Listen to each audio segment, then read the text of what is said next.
Hi, my name is Al-masri, and this is a review of the movie Schindler's List, which is described as a film about the Holocaust, but the Holocaust supplies the field for the story rather than the subject. My presentation will include the following three sections. Firstly, an analysis of the film's relationship to reality. Secondly, a critical reflection and insight into the film's message about war. And finally, a description and discussion of the companion reading which I chose. Schindler's List is one of the most powerful movies of all time. It presents the indelible true story of enigmatic German businessman Oskar Schindler, who becomes an unlikely savior of more than 1,100 Jews amid the barbaric Nazi reign. In 1944, after the SS transferred the Emilia Jews to Plateau, Schindler sought and obtained authorization to relocate his plant to Bruntlitz in Moravia and reopen it exclusively as an armaments factory. One of his assistants drew several versions of a list of up to 1,200 Jewish prisoners needed to work in the new factory. These lists came to be known collectively as Schindler's List. Schindler met the specifications required by the SS to classify Bruntlitz as a sub-camp of Gross-Rosen concentration camp, and thereby facilitated the survival of around 800 Jewish men and 300 to 400 Jewish women. In the film, there are many examples of marginalization. Firstly, after many symptoms, the Jews were finally placed in the ghetto, where they were abused and segregated from society. This was done through hatred, and therefore the Nazis had already begun their regime to marginalize and finally exterminated the Jewish race. Furthermore, the Jewish had to wear bands so you could recognize them. This repressed them from society even more.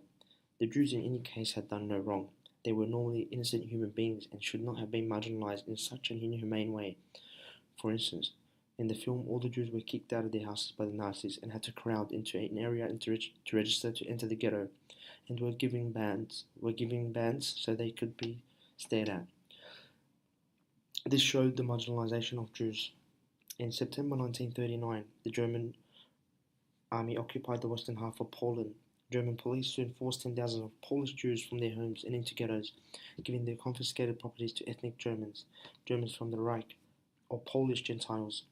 Surrounded by high walls and barbed wire, the Jewish ghettos in Poland functioned like captive city-states governed by Jewish councils.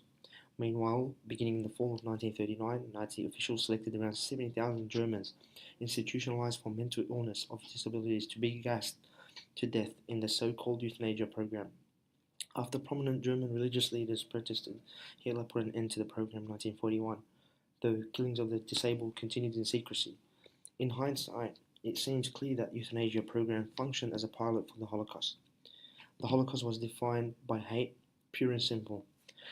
The Nazis came up with lots of elaborate philosophical explanation as to why they needed to do what they did. But in the end, it came down to pure irrational Jew hatred. In Hitler's psychotic manifesto, Mein Kampf, he wrote that the personification of devil as a symbol of all evil assumes the living shape of the Jew. In the midst of existential war against the rest of the world, a war that was financially ruining Germany, the Nazis chose to spend enormous resources killing Jews. Europe, with its long history of anti-Semitism, was a fertile ground, and Schindler's List shows us the brunt of it all. In 1997, Saul Friedlander published The Years of Persecution 1933 to 1939, the first of his projected two-volume history of Nazi Germany and the Jews. Friedlander argues not of anonymous processes generated in the machinery of Nazi and SS administration, but of the man above all, Adolf Hitler. Such arguments do not explain the maniac obsessiveness with which Heinrich Himmler, the head of the SS and the man in charge of implementing the extermination program, tracked down Jews to arrest and kill, even traveling to Germany's ally Finland to try and persuade its government to surrender the country's tiny Jewish population, which was of no object economic or strategic importance to Germany at all. Even the Reich's downtrodden victims, the Poles, took a hand in the mass killing of Jews. Suffice it to mention here that by the end of 1941, about 600,000 Jews had been murdered in the newly conquered eastern regions. Hi, my name is Al-masri, and this is a review of the